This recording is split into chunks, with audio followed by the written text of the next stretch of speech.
박분야 전문의와 함께하는 데일리 건강 시작합니다. 오늘은 마취통증의학과 전문의 이립 선생님 모셨는데요. 선생님 어서 오세요. 네, 안녕하세요. 네, 마취통증의학과 반갑습니다. 전문의 이립입니다. 네. 네. 자, 오늘 데일리 건강 어떤 주제로 좀 함께 해볼까요? 허리 통증은 굉장히 흔한 근골격계 질환 통증으로 이제 누구나 한 번쯤은 허리 통증으로 고생을 해본 경험이 있을 텐데요. 네.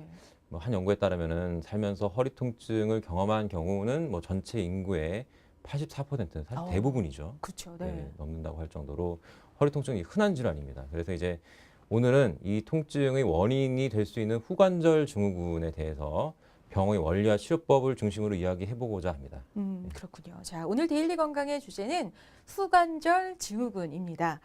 후관절 증후군에 대해서 뭐 간단히 알려주셨지만 사실 일단 허리 통증의 원인이 된다고 하셨어요. 네네. 근데 사실 되게 허리 통증이 발생하면 그 원인을 디스크 질환으로 보거나 네, 아니면 그렇죠. 예. 근육통 정도로 생각하고 치료하는 경우가 많은데 사실 네. 후관절 증후군도 허리 통증의 원인이 된다는 말씀이시죠? 네. 근데 사실 후관절 증후군 이 병명 자체가 좀 낯설거든요. 어떤 질환인지 먼저 설명 좀 해주시죠. 예, 낯설죠. 일단 후관절 증후군은 그 환자는 드물지는 않습니다. 예, 사실 후관절이라는 단어부터가 생소하기 때문에 네, 좀 네. 어렵게 받아들일 수가 있는데 제가 앞서 허리 통증이라고 말씀드렸지만 후관절 증후군은 허리에만 생기는 질환은 아닙니다. 척추에는 목에서부터 등, 허리까지 전체적으로 후관절이 있기 때문에 이 부위의 염증이라든지 통증을 발생시킬 만한 컨디션이 발생한 경우 후관절 증후군이라고 부르고, 그러니까 사실 허리뿐만 아니라 목, 등, 허리 통증까지도 이제 후관절과 관련이 있을 수가 있겠습니다. 예. 그렇군요. 그러니까 허리 증상이 좀 흔하게 나타나기 때문에 허리 통증을 예로 들은 것뿐 그렇죠. 예. 목, 등, 허리 통증에 이르기까지 그러니까 증상이 좀 다양하게 나타날 수 있다는 건데 네.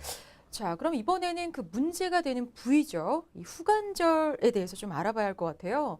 후관절이라는 이 부위 자체가 좀 낯선데 척추의 한 부분이라고요? 네, 맞습니다. 통증의 상당 부분 원인이 됨에도 불구하고 우리가 이제 디스크 협착증 이런 것들은 진료실에서 많이 말씀을 드리죠. 네네. 이렇게 잘 알려져 있지가 않습니다. 네. 만성 허리 통증 환자만 놓고 보았을 때는 크게는 40%까지도 통증의 원인으로 이제 알려져 있고요. 상당하네요. 네, 거의 네. 절반이죠. 그리고 이제 만성 목 통증의 경우에는 많게는 절반 이상까지도 넘습니다. 그래서 통증의 원인으로 나타나고 있는데 네. 우리 몸의 중심축을 이루고 있는 척추뼈에서 중심 기둥이 되는 뼈와 뼈 사이의 공간에 디스크가 자리 잡고 있는 것은 이제 진료실에서 많이 설명을 드리니까 많은 환자분들께서도 잘 알고 계실 겁니다. 이 디스크는 척수신경을 이제 감싸고 있는 척추뼈의 앞부분에서 기능을 하게 되죠. 네. 여기 있고 결국 크게 보면은 이것도 뼈와 뼈 사이 공간이니까 관절이라고 볼 수가 있겠습니다. 네. 디스크도. 근데 이러한 관절이 척수신경 앞뿐만 아니라 뒤쪽에서도 존재하는 거죠. 예, 척추뼈의 후면에서 서로 관절을 이루고 있기 때문에 후관절이라고 부르는 것이고 예, 앞쪽의 디스크와는 다르게 좌우 한 쌍씩 작은 크기로 해서 있게 됩니다. 위아래 후궁뼈가 만나서 하나의 레벨을 한 레벨당 이제 한 쌍씩 존재하고 있는 거죠. 쌍으로 이렇게 있는 네, 거군요. 양쪽을 하나씩. 그러니까 우리가 흔히 알고 있는 그런 디스크 질환은 척추뼈 그러니까 앞부분에서 기능하는 디스크 네. 때문이고 이 척추뼈의 뒷부분에 기능하는 후관절에 문제가 생긴 게 바로 후관절 증후군이다 이렇게 생각하면 그렇죠. 되겠군요. 네네네. 근데 사실 척추뼈 안에 관절이 있다는 것도 굉장히 좀 생소하거든요. 좀 생소하죠. 네네. 예, 관절이라고 말씀 안 드리니까요. 보통. 네. 그렇군요. 예. 그러면 그걸 관절이라 부른 이유가 있나요? 크기가 작고 이제 움직임이 작아서 그렇지 어깨나 고관절, 무릎 관절처럼 이 후관절에도 관절이 형태를 갖추고 있습니다. 관절의 거기에 형태를 갖추고 연골도 있어서. 있고요, 관절액도 있고요. 또한 이제 척추의 다양한 움직임에 있어서 그 기능을 하고 있고 일반적으로 이제 후관절은 움직임에 있어서 기능을 하고 추간판처럼 몸무게의 하중을 받지는 않는다고 얘기를 합니다. 우리 보통 이제 디스크 있으면은 몸무게에 눌려가지고 디스크가 튀어나온다고 이제 말씀을 드리죠. 예. 그렇군요. 몸무게가 과체중인 경우에는 물론 하부 요추 후관절 경우에는 어느 정도 무게한 스트레스를 받을 수밖에 없는 것으로 생각되기도 합니다. 그런 부분도 있습니다. 그렇군요. 그러니까 우리가 일반적으로 알고 있는 어깨 관절, 무릎 관절에 비해서 크기나 움직임은 좀 작지만 그렇죠. 관절의 형태는 제대로 갖추고 있기 때문에 네. 관절이란 이름이 붙어 있는 거다. 움직임에도 관여를 하고요. 예. 그렇군요. 예. 근데 보통 무릎이나 어깨에 이제 관절염이 생기면 저희가 통증이 생기고 아프잖아요. 예. 그렇다면 이것은 그 후관절에 관절염이 생기기 때문에 통증이 오는 걸까요? 네, 맞습니다. 정확한 표현입니다. 아. 예. 여러 가지 원인으로 해서 관절에 스트레스가 뭐 가해지거나 음. 퇴행성 변화가 오게 되면 결국에는 뭐 다른 관절들과 마찬가지로 관절염이 오게 되고 그러한 염증들이 관절과 주변에 있는 신경들을 자극을 함으로써 통증이 발생하게 되는 거죠. 그렇군요. 예. 우리가 이제 다리를 꼬고 앉거나 뭐 아. 삐딱하게 서는 등의 잘못된 자세들, 생활 네네. 습관, 뭐 허리에 무리가 가는 운동들 그런 행동들을 하면은 이제 후관절에 상처와 염증이 발생하게 됩니다. 그렇군요. 네. 그러니까 잘못된 어떤 자세나 습관들로 인해서 네. 후관절에 손상이 갈 수 있다라는 네, 그렇죠. 건데, 예. 근데 사실 목부터 뭐 등, 허리까지 통증이 발생한다 말씀하셨어요. 네, 근데 네, 네. 그 중에 어느 부위에 가장 좀 통증이 심하다고 보면 될까요? 그래서 사실 제가 뭐 시작할 때는 아무래도 허리 통증으로 말씀드린 게 좀 편하고 하다 보니까 후관절 증후군을 그런 방식으로 소개를 허리 해드렸지만, 통증으로. 네. 네. 사실 뭐 발생률로 보자면 사실 후관절 증후군이 절반이 넘는 55% 정도가 이제 경추, 목에서 이제 발생을 합니다. 아, 그렇군요. 예. 그러니까, 허리는 한 31% 정도고요. 그러니까 네. 실제로는 목의 통증을 호소하는 경우가 훨씬 많고, 네. 그렇다면 허리보단 목의 통증을 호소하는 환자가 많다. 예, 그렇죠. 예. 목의 통증이 더 심하기도 한 건가요? 허리보다? 보통 일반 그렇게 말씀하시는 분들도 있습니다. 목에 통증이 많이 발생하게 되면 후관절 같은 경우에는 좀 견디기 힘들어하죠. 예. 그렇군요. 그래서 허리 통증과 관련해서는 뭐 아래쪽 엉치 쪽 허리에서 좀 더 많이 발생하는 걸 아래로 갈수록 좀 더 많이 발생하는 걸로 다리 쪽으로 이렇게 이어지면서. 네, 이야기를 하고 있습니다. 그러니까 증상도 디스크하고 비슷하게 나타날 수 있죠. 그렇군요. 예. 뭐 개별 분절별로 보자면은 뭐 뒤통수 바로 아래쪽 이 목 쪽 경추 1번과 2번 뼈 사이에 있는 후관절에서 그 증후군이 한 4% 정도로 발생을 하고 있고요, 많이. 뭐 이러한 경우에는 목덜 및 뒤통수 부위의 통증뿐만 아니라 심한 두통의 형태로 느껴지기까지 합니다. 그렇군요. 예. 근데 사실 후관절 증후군으로 인해서 뭐 허리 통증, 목 통증, 또 심하면 뭐 두통도 생길 수 있다고 하셨는데, 네. 사실 증상면으로 볼 때는 헷갈리는 병이 좀 많아요. 사실 디스크 네. 질환으로 생길 수 있다. 또는 단순 근육통으로 생길 수 있다. 이렇게 여러 가지로 오인할 수 있을 것 같은데, 네. 좀 구분할 수 있는 방법 같은 건 없을까요, 선생님? 예, 허리 디스크 질환의 경우에는 허리를 이제 앞으로 숙이면 통증이 더 심해지죠. 네, 네. 예, 그런 경우가 많은데 어. 이와는 반대로 이제 후관절 증후군이 생기는 경우에는 허리를 이제 돌릴 때, 돌릴 예, 때. 돌릴 때 그리고 아. 뭐 그 자리에서 돌아 누울 때, 그리고 누워 있다가 일어서는 등 이제 자세가 변경되는 그 순간에 통증이 많이 발생을 하고 허리를 이제 뒤로 젖힐 때, 그럴 때 통증이 발생하게 되는데. 예, 허리와 다리로 통증이 좀 더 심하게 이렇게 오기도 합니다. 예, 또 아침에 뭐 기상시에 통증이 더 심하고 활동을 이렇게 좀 하게 되면은 좀 통증이 오가 돼서 풀리기도 하고 그런 부분들도 좀 있습니다. 그러니까 생활 속의 여러 증상으로 좀 구분을 해볼 수 있는데, 좀 특징적으로 딱 꼽을 수 있는 어떤 증상은 없을까요? 예, 후관절 증후군은 말씀하신 것처럼 상당히 광범위하게 통증의 원인이 되기도 하지만 그렇죠. 예, 네. 특징적인 증상을 꼽기가 좀 힘든 편입니다. 이거는. 아. 예, 생각을 해보면은 척추 뒤쪽에 통증의 원인이 있기 때문에 방금 말씀드린 것처럼 이제 뒤로 굽히는 동작이 자극이 돼서 통증을 유발하고 쉽게 유출을 해볼 수 그런다고 이제 쉽게 유출을 해볼 수 있겠고 뭐 또 후관절 증후군이 좌측 혹은 이제 우측으로 그러니까 편측으로 발생할 수 있기 때문에 네. 그렇게 문제가 되는 부분으로 허리를 움직이거나 자극을 하게 되면은 또 이제 통증이 유발될 것이라고 생각을 해볼 수 있죠. 논리적으로 네. 보면은 실제로 그렇기도 하고요. 네. 또한 이제 문제가 되는 후관절 부위를 눌렀을 때 가장 아. 특징적으로 좀 시큰하게 통증이 이제 증상이 재현되는 부분들도 진단적인 의미를 가지고 있습니다. 그렇군요. 예. 그 부분을 좀 자세하게 설명을 해주세요. 그러니까 눌렀을 네. 때 어떤 증상이 나타난다는 건데, 네.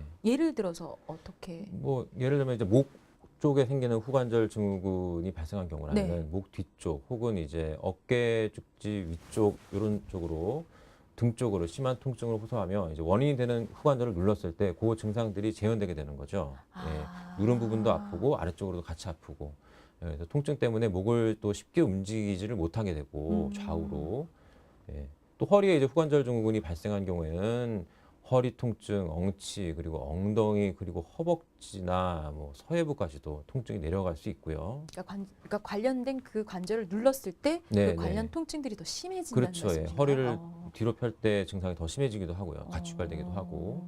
뭐 앉아 있으면 서 있는 것보다 좀 뭐 편안해 하는 부분들도 좀 있습니다. 앉았을 때 좀 예, 불편하고. 특징적으로 이제 보면은 예를 들면 뭐 아침에 허리가 뻣뻣하다가 움직이게 되면 차차 이제 호전이 되는 방금 말씀드린 것처럼 그런 모습들을 볼 수가 있는데 이제 설명을 하자면은 서로 이제 녹슬어서 엉겨붙은 경첩이 처음에는 이제 움직이기가 힘들죠. 이제 네네. 삑삑거리면서 움직이다가 반복적으로 움직이게 되면 부드러워지는 그런 현상들 마찬가지입니다. 이제 움직임이 부드러워지는 것들을 그런 방식으로 설명을 할 수가 있습니다. 예. 물론 뭐 이런 증상들이 다 또 들어맞는 것은 아닙니다. 아, 그래요? 그러니까 증상이 다 맞는 건 아니다. 네, 이건 또 네. 무슨 얘기인가요? 예외가 있다는 말씀이신가요? 이제 그게 무슨 말씀이냐면은 허리 통증을 유발하는 원인이 후관절 증후군만 있는 것은 아니거든요. 아, 네, 예. 그렇죠. 네.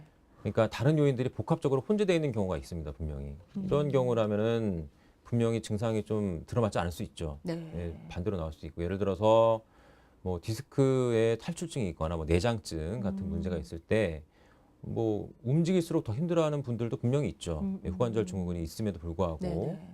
예, 근골격계 질환들이 이제 보면은 복합적으로 원인이 있는 경우들이 많습니다. 원인이 복합되어 있는 경우가 많고 항상 고려해야 하는 것이 이제 그렇게 복합되어 있는 부분들을 절대로 간과해서는 안 됩니다.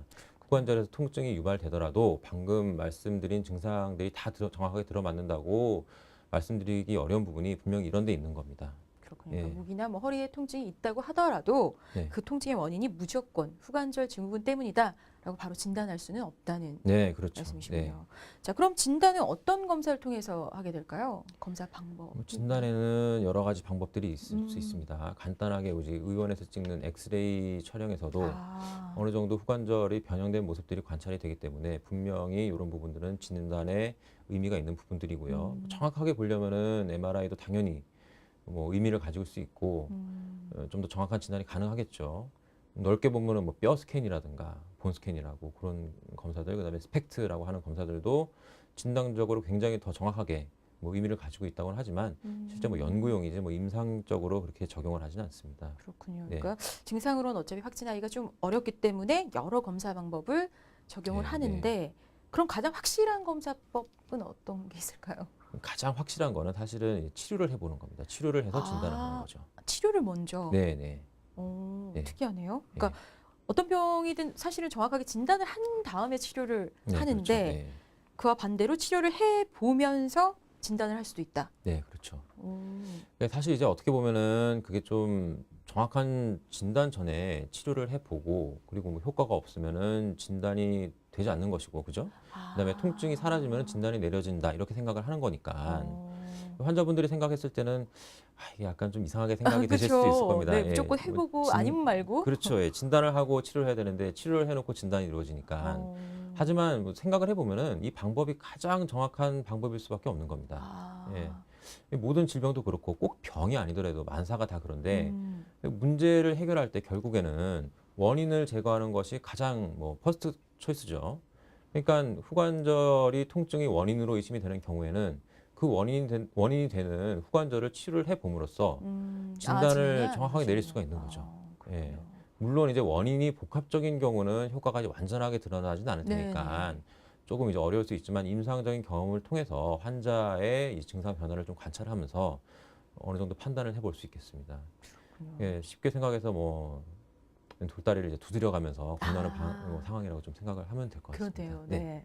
근데 이제 후관절 증후군 치료법의 경우는 진단법이 될 수도 있다라는 네. 건데 그만큼 굉장히 치료법도 중요하고 그럴 텐데 치료를 어떻게 진행하는지 치료 방법도 그럼 좀 알려주시죠. 예, 예, 이제 그 무릎이나 어깨 관절염이 생기면은 보통 이제 우리가 뭐 물리치료도 하고 그다음에 주사치료 많이 하시죠. 후관절도 마찬가지로 이제 그렇게 치료를 하게 됩니다. 그러니까 다른 관절염 치료와 비슷한 방법으로 치료가 이루어진다라고 네네. 생각하면 될 텐데 네.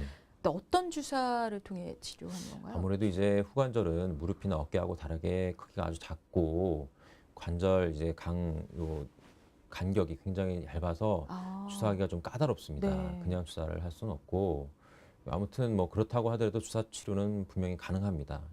우리가 이제 병원에서 이용하는 시암이라고 하는 영상 기기가 있는데 이게 이제 실시간으로 엑스레이 영상을 보여주는 기구입니다. 그래서 이제 엑스레이로 실시간으로 영상을 봐가면서 그 관절강의 간극을 찾게 되는 거죠. 예.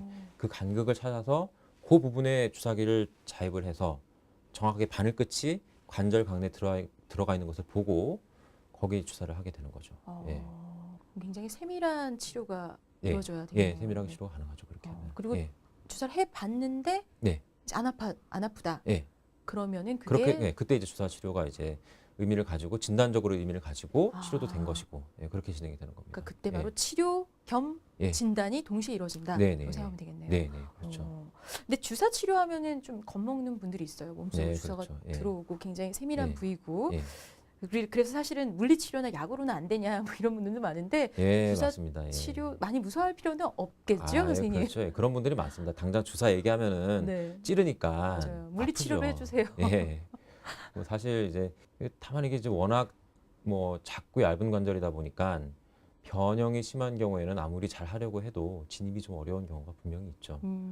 예, 쉽게 주사가 안 되는 게 아니라 아예 뭐 불가능하게 안 되는 경우도 있고 분명히 그런 부분들이 있습니다. 그래서 차라리 이제 그 관절로 가는 신경에다가 요즘은 예, 주사를 하기도 하고 그렇게 하면 좀 덜 아프기도 하고 요즘은 이제 그런 방식으로 치료하는 경우가 더 많습니다. 네. 그렇군요. 그러니까 후관절이 좀 작고 네, 그렇죠. 좀 좋은 부위인 건가요? 예, 찾기가 어렵고 아, 진입이 힘들다 보니까 그러니까 직접 주사가 좀 어려운 네. 경우에는 가는 신경에 그쵸. 주사를 하기도 예, 한다. 거기에 신경에 주사를 해버리는 거죠. 그러면 신경에 주사를 놓으면 어떻게 되기에 이 후관절 증후군 치료 효과를 볼 수 있는 걸까요?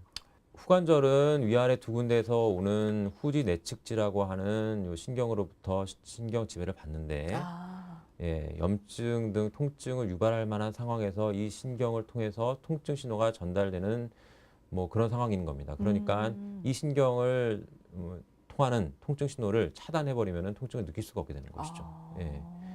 뭐 다만 이제 하나의 후관절을 치료하기 위해서는 위아래서 신경이 두 군데서 오기 때문에 두 갈래로. 예, 두 군데를 치료해야 되는 부분이 있고요. 예, 음. 하나를 치료하기 위해서는 주사를 2대 맞아야 되죠. 예. 그렇군요. 그런 예. 차이가 좀 있고. 예, 뭐 이 치료하는 방법, 주사가 들어가는 방법은 후관절에 직접 주사를 하는 방법과 유사하게 들어간다고 보시면 됩니다. 방법은 큰 예. 차이는 없고. 네, 그러니까 후관절에 직접 주사를 놓는 거, 네, 네. 후관절로 가는 두 곳에 신경에 주사를 놓는 거. 예, 두 그렇죠. 가지 치료법이 있다 하셨는데 네, 네. 뭐 특별한 차이는 없을까요? 그게 이제 신경에 주사를 놓는 것이 관절 자체에 주사를 하는 것보다 좀 더 이제 복합적으로 치료가 된다. 뭐 이렇게 이해를 하시는 게 맞지 않나 싶습니다. 네, 네. 그러니까 치료 효과를 좀 다르게 보면 되겠네요. 네, 그러니까 좀 복잡한 얘기긴 한데. 직접 주사보다는 예. 신경에 놓는 게 조금 낫다, 효과적이다. 예, 예, 그렇게 좀 이해를 좀 하시는 게 맞는 것 같습니다. 제 생각에. 예. 복합적이다. 어떤 네. 부분을 케어하길래? 사실 이제 통증이라는 게 원인이 복합적인 경우가 많고 또 이제 진단 자체도 모호한 경우가 많습니다. 네. 보통은 두 가지 방법 모두 효과는 뭐 비슷하다고 생각을 하고 있고 경우에 따라서는 뭐 관절 자체에 주사를 놓는 것이 좀 더 효과적이라고도 하지만 뭐 큰 의미를 두기보다는 이런 거 다 연구용이라고 생각을 할 수가 있겠고 생각을 해보면은 신경에 주사를 하는 것이 신경에도 약이 가고 또 관절에도 어느 정도 또 약이 가고 주변 근육으로도 약이 가가지고 근육통도 풀어주고 좀 포괄적인. 네, 그렇죠. 주변 근육 긴장도도 풀어주기 때문에 관절의 마찰도 좀 줄여주고 그러니까 좀 복합적이라고 볼 수가 있죠. 네, 그래서 신경에 놓는 게 조금 더 효과적일 수 네, 있다. 그렇죠. 예. 그렇군요. 자, 근데 목이나 허리 통증을 일으키는 원인이 뭐 디스크나 근육에 국한된 게 아니고 워낙 다양하다 보니까 초기 진단을 놓칠 수 있는 병이 바로 이 후관절 증후군입니다. 그렇다면 통증이 발생하기 전에 조금 예방하는 거, 스스로 좀 조심하는 거 중요할 것 같은데 네. 어떤 생활 속에 실천할 수 있는 방법 어떤 게 있을까요? 이게 뭐 어렵지는 않지만 어렵진 않지만. 예, 또 이제 정말로 또 어려운 부분이기도 합니다. 이게. 네, 뭘까요? 예, 뭐 일단 뭐 예방을 위해서는 기본적으로 원인을 회피하는 것이 가장 원칙적인 답이죠. 그죠? 네, 네. 네, 그러니까 만병의 근원인 담배, 금연도 중요할 거고요. 그다음에 뭐 비만 역시도 유발인자로 생각이 되고 있으니까. 네, 네. 예, 그리고 운동도 의미가 있습니다. 예. 음. 그리고 뭐 항상 이제 바른 자세를 유지하고 특히 이제 척추 주변부 근육과 인대를 강화시킬 수 있는 운동들을 하는 것이 중요한데 주의할 점은 강도가 너무 높으면 안 되겠다는 거. 예, 너무 심하게 무게하중을 주거나 너무 심하게 이제 스트레칭을 하면서 좌우로 꺾거나 예, 이런 것들은 운동 범위가 너무 크면 되려 안 좋은 거예요. 네, 네, 그렇죠. 예. 이런 경우에 이제 허리 주변 근육 긴장도가 뭐 낮출 수 있다고는 말을 하지만 네. 사실 또 너무 심하게 꺾으면은 이 관절끼리 서로 부딪혀 가지고 염증이 또 반대로 유발될 수 있는 거기 때문에 그런 것들은 분명히 이제 신경 써가지고 너무 심하게 하는 것들.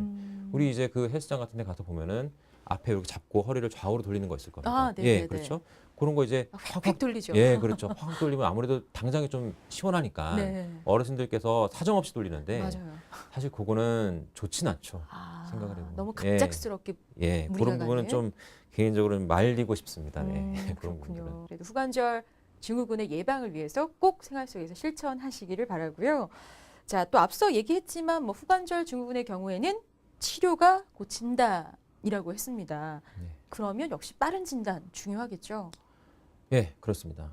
이제 후관절 증후군은 퇴행성 변화에 의해서 유발이 되고 또 다른 척추 질환들, 뭐 예를 들면은 측만증과 같은 변형, 척추 전방 전위, 교통사고 등에 의한 충격, 압박, 골절 등과 같은 뭐 그런 상태에서도 뭐 많이 유발되기 때문에 예방보다는 뭐 정확한 진단을 받고 초기부터 효과적으로 정확한 치료를 하는 것이 아무래도 중요하다고 말씀드릴 수밖에 없죠. 네.